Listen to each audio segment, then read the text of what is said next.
Les quatrièmes. Alors on se retrouve aujourd'hui pour parler du chapitre 3.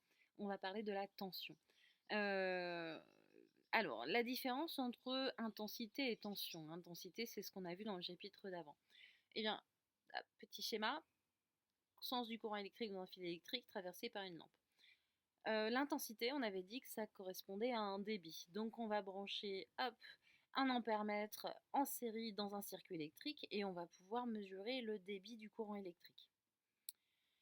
Pour la tension, elle, on peut la comparer à la pression. Et pour mesurer une pression, on va mesurer la pression entre deux points. Donc on mesurera la tension grâce à un voltmètre qu'on va brancher en dérivation aux bornes d'un dipôle. Donc intensité et pression et tension. La tension, elle se note par la lettre majuscule U.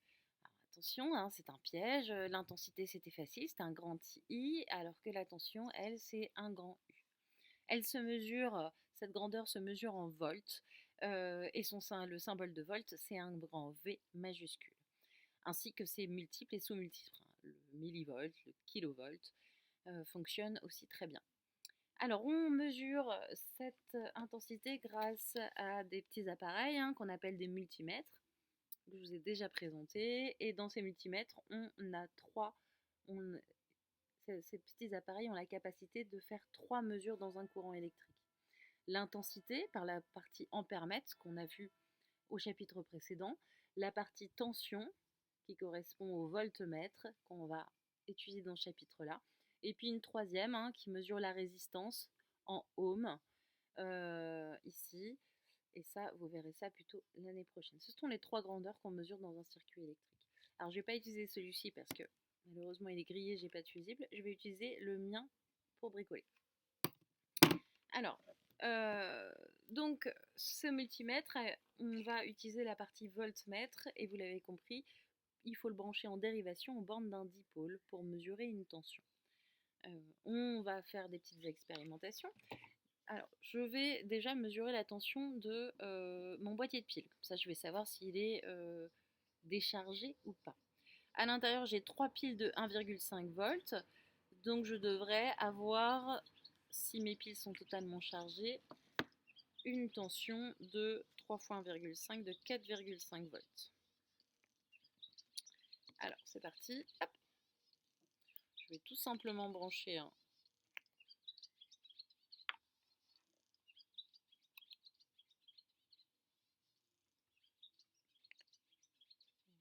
ça ne fonctionne pas. Ça fait bien.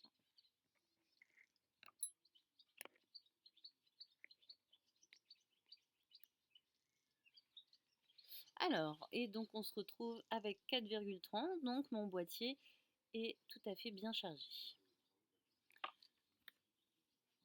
Donc ça, c'est un exemple de mesure de tension. Là, on a mesuré la tension auprès d'un dipôle-générateur. Ce dipôle-générateur va fournir la tension à tout le reste des dipôles.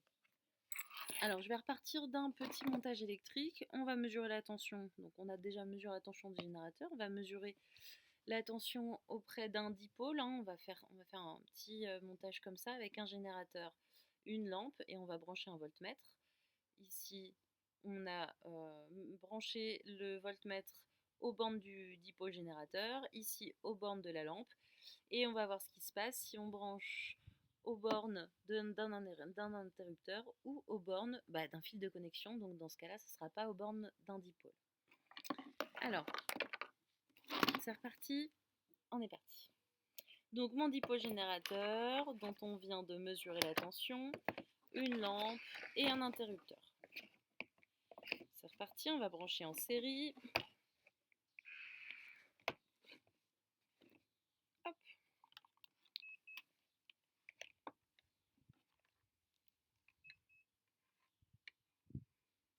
Et on va tenter l'expérimentation. Alors, je vais donc mettre en marche mon circuit et je vais regarder, je vais brancher en dérivation aux bornes de ma lampe. Si je me trompe, 2 sens.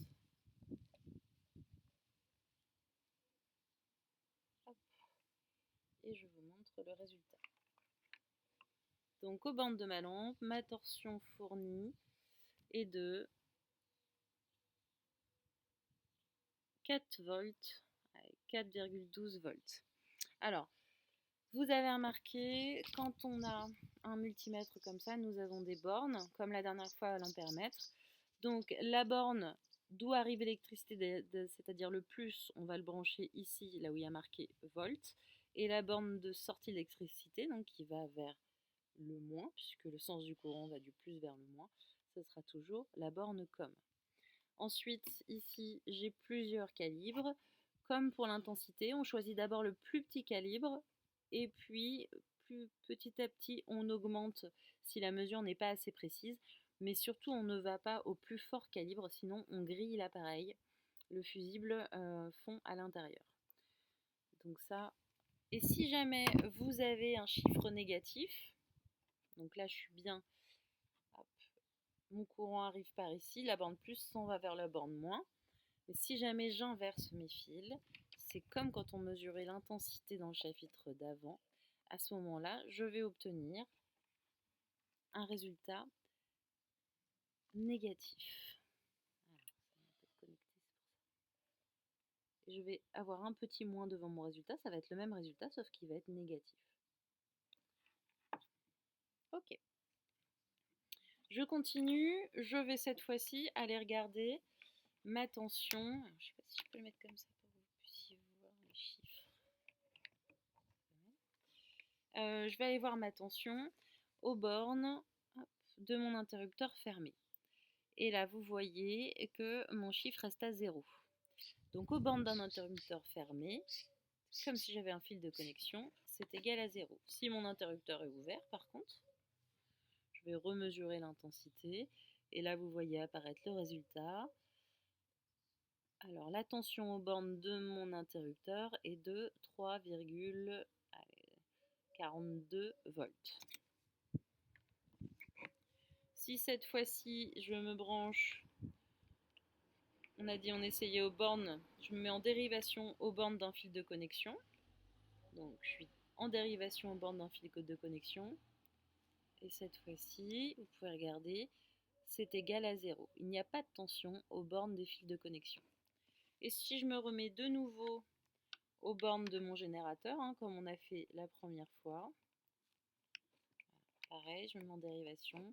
Et là, on obtient donc 4,20, toujours 4,2 volts.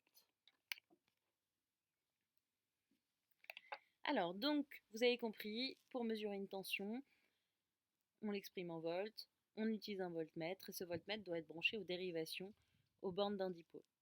On peut mesurer la tension aux bornes d'un générateur. On vérifiera du coup ce que le générateur fournit pour le circuit électrique en termes de tension. On peut brancher à borne de n'importe quel dipôle récepteur. Ici j'ai une lampe, ça aurait pu être un moteur, ça aurait pu être autre chose. Et on a vu qu'on pouvait mesurer la tension qui est reçue par ce dipôle récepteur. Et puis les cas où la tension est égale à 0, c'est quand on place un voltmètre en dérivation sur un fil de connexion, la tension sera égale à 0. Et quand on met un voltmètre aux bornes d'un interrupteur fermé, c'est comme si c'était un fil de connexion aussi du coup, et vous aurez aussi une tension égale à 0. Voilà. Alors, n'oubliez pas le voltmètre, les 3 parties, les bornes où l'on branche, la façon de voir le chiffre, on peut calibrer à différents... on peut calibrer plus ou moins fort pour avoir des résultats fiables. Et vous avez donc ce cours à noter et quelques exercices à faire. On se retrouve la prochaine fois pour parler des lois électriques autour de la tension. Voilà, bonne journée les quatrièmes, à plus!